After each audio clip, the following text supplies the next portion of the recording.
નમસ્કાર દર્શક મિત્રો, તમે જોઈ રહ્યા છો સાયકલ પર સંચાલિત ઝટપટ ન્યૂઝ અને નવસારી લાઈવ. દિવસભરની ઘટનાઓથી અવગત કરાવતા બુલેટિન ઝટપટમાં જુઓ આજના સમાચાર. નવસારીના દક્ષિણ ગુજરાત માજી સૈનિકોનો ભવ્ય સ્નેહ મિલન સમારોહ યોજાયો. પ્રમુખ જયંતિભાઈ નાયકનો 80મો જન્મદિવસની ઉજવણી ધામધૂમથી કરવામાં આવી.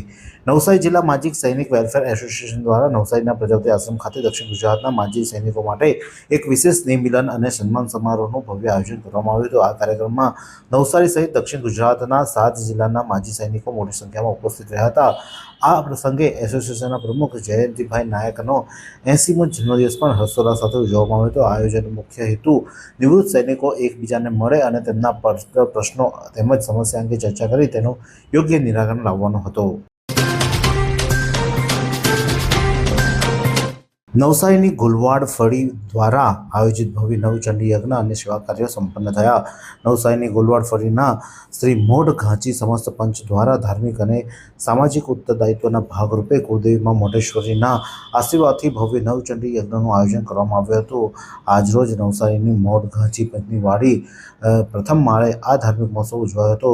સમાજની ઉન્નતિ, વૈભવ અને ગૌરવ માટે આયોજિત આ યજ્ઞનો પ્રારંભ સવારે 8 વાગે કરવામાં હતો અને 5 વાગે પૂર્ણાહુતિ રાખવામાં આવી હતી. ત્યારબાદ મહાપ્રસાદનું આયોજન પણ કરવામાં આવ્યું હતું, જેનો મોટી સંખ્યામાં સમાજના આગેવાનો અને તમામ લોકોએ લાભ લીધો હતો.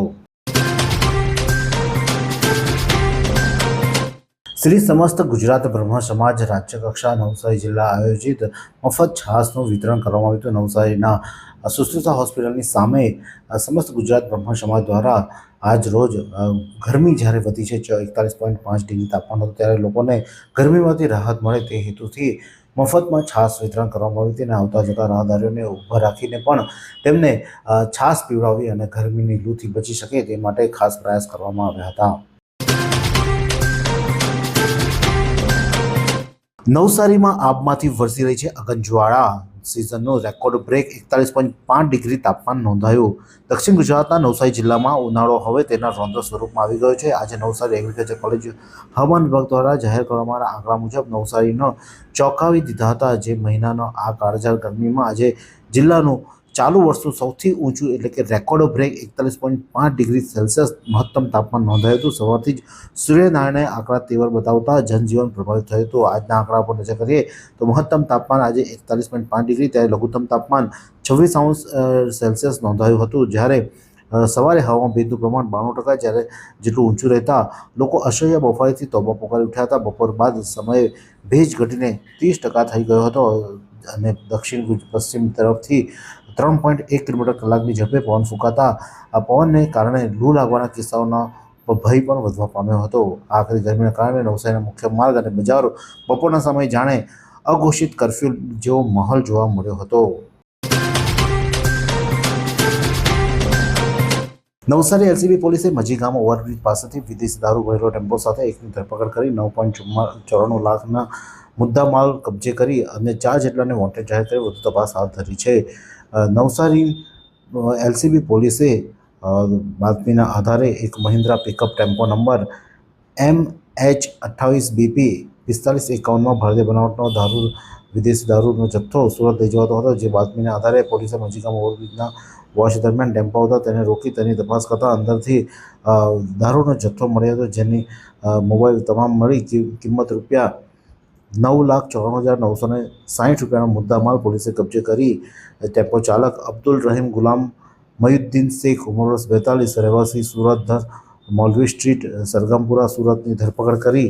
તેમજ જ્યારે મહિન્દ્રા પિકઅપ ક્લીનર સાહેલ શેખ તેમજ દારૂનો જથ્થો ભરાવનાર હુસૈન શેખ, દારૂનો જથ્થો ભરી આપનાર કેયુર સોલંકી તથા બોલેરો પિકઅપનો હાલનો માલિક 4 જેટલા લોકોને પોલીસે ચોપડે વોન્ટેડ બતાવી વધુ તપાસ હાથ ધરી છે. બોરિયા ટોલનાકા ખાતે શનિવારે પણ લોકોના ખાતામાંથી પૈસા કપાય. નેશનલ હાઈવે 48 પર બોરિયા ટોલનાકા ખાતે સ્થાનિકો પાસે ટોલ લેવાનું બંધ કરવાની જાહેરાત બાદ પણ શનિવારે ઘણા સ્થાનિકોના ખાતામાંથી ટોલની રકમ કપાઈ હતી. ટોલનાકા પર કઈ લેનમાં થઈ જવું સ્થાનિક વાહનો ટોલમાંથી મુક્તિનો લાભ મળશે તે અંગેની જાણકારીના અભાવના કારણે સ્થાનિક વાહન ચાલકો છૂટ માટેની લેનની જગ્યાએ અન્ય લેનમાં જતા તેમના ખાતામાંથી ટોલની રકમ કપાઈ ગઈ હતી અને જેના કારણે વાહન ચાલકોએ પણ પોતાનો રોષ વ્યક્ત કર્યો હતો. હવે પરંતુ ત્યારબાદ બોરિયા ટોલનાકા દ્વારા પોસ્ટર મૂકી અને સ્થાનિકો માટે અલગ લેન શરૂ કરતા હાલમાં રાહત થઈ છે.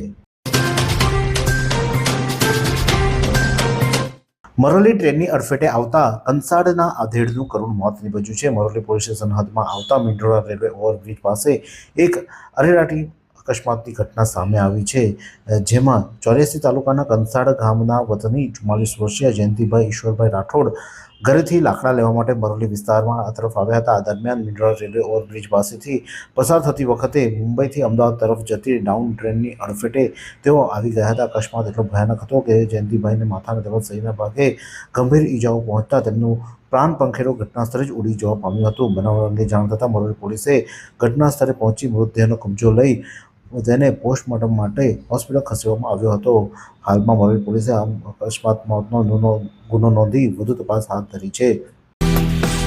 आइसक्रीम हमारे यहाँ रोज चाहिए और वो भी रिफ्रेश के आइसक्रीम मिक्स 5 से ज्यादा वैरायटीज सर्च करो, क्लिक करो, लाइफ को रिफ्रेश करो.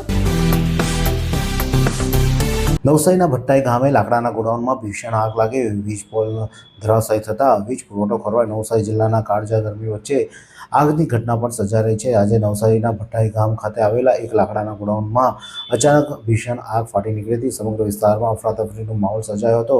આગ એટલી વિકરાળ હતી કે જે તેની ઝપેટમાં નજીકમાં આવેલો વીજ પોલ આવી જતા વીજ લાઇન બળી ગઈ હતી અને તાર પણ તૂટીને નીચે પડી ગયા હતા અને થાંભલો પણ ધરાશાયી થયો હતો, જેના કારણે જીવંત વાયરો રસ્તા પર તૂટી પડ્યા હતા, જેથી ગંભીર જોખમ ઊભો થયો હતો. ઘટનાની જાણ થતાં નવસારી ફાયરની ટીમ ત્યાં પહોંચી હતી અને તેઓએ પાણીનો મારો ચલાવી અને આગ પર કાબૂ મેળવ્યો હતો. ઓપરેશન મિલાપ હેઠળ 6 વર્ષથી ગુમ મહિલાને જામનગરથી શોધી પરિવાર સાથે મિલાપ કરાવ્યો. જલાલપુર પોલીસ મથકના હદ વિસ્તારના જલાલપુરના પંચવટી એપાર્ટમેન્ટમાં રહેતી દુર્ગાબેન નિલેશભાઈ ભીમાણી ગત વર્ષ 2021માં ગુમ થઈ હતી, જે અંગે તેને જે તે સમયે જલાલપુર પોલીસ મથકમાં ગુમ જાણવાજોગ નોંધાઈ હતી. આ મહિલા ઘણી શોધખોળ કરવા છતાં પણ બહાર ન મળી હતી. નવસારી જિલ્લા પોલીસમાંથી ગુમ જાણવાજોગ અંગે શોધખોળ હાથ ધરાઈ, જેમાં આ મહિલાને જલાલપુર પોલીસે શોધી કાઢી તેને પરિવાર સાથે મિલન કરાવી ઓપરેશન મિલાપ સફળતાપૂર્વક પાર પાડ્યું હતું. ચીખલી તાલુકામાં મોટી સંખ્યામાં કુવાઓ મરામતના અભાવે પડતર સ્થિતિમાં ચીખલી તાલુકાના કેન્દ્રીય મંત્રી CR પાટીલ જળસંચય અભિયાન અંતર્ગત ઘણા કામો થયા છે, પરંતુ જે તે તાલુકાના ગામોમાં જૂના કુવાઓની મરામત કરાવી જળસંચય કરવામાં આવે તો તેનું સારું પરિણામ મળી શકે છે. હાલ ઉનાળાને લઈને ભૂગર્ભ જળનું સ્તર નીચે ગયું છે. તાલુકાના અનેક ગામોમાં ઉનાળાના પ્રારંભે જ આવી સ્થિતિ ઊભી થઈ છે. હાલમાં અનેક બોર કૂવામાં પાણીમાં સ્તર નીચે ઉતરી ગયા છે. વરસાદનું પાણી નકામું વહી જાય તેના કરતાં તેને જમીનમાં ઉતારવા માટે કેન્દ્રીય જળશક્તિ મંત્રી CR પાટીલ દ્વારા જાગૃતિ લાવવાના મોટા પ્રયાસ કરવામાં આવ્યા છે. ત્યારે નવસારી તાલુકા પંચાયત અને જિલ્લા પંચાયત થકી 800 જેટલા જળસંચયના કામો થયા છે, જેમાં હયાત બોરવેલને આસપાસ નિયત ખાડો કરી તેમાં પથ્થર ગ્રાવલ ભરી તેને દ્વારા પાણીને બોરમાં ઉતારે તેવી વ્યવસ્થા કરવામાં આવે છે. પરંતુ ચીખલીમાં કેટલાય કૂવાઓ હાલમાં છે, પરંતુ તેમાં મરામતને અભાવે જળસંચય કરી શકાતો નથી. ત્યારે તેને વહેલી તકે જળસંચય કરવામાં આવે તેવી માંગ ઉઠવા પામી છે. એવી કઈ હોસ્પિટલ છે જ્યાં કેન્સર માટે સર્જરીની સેવા હોય, કીમોથેરાપીની સારવાર હોય, રેડિયેશનની સારવાર હોય, PET CT સ્કેન હોય, કેન્સરની પેથોલોજી હોય, મેમોગ્રાફી હોય, એટલે કે બધું જ. હા, બધી જ સારવાર એક જ હોસ્પિટલમાં હોય. તે છે નવસારી નિરાલી કેન્સર હોસ્પિટલ.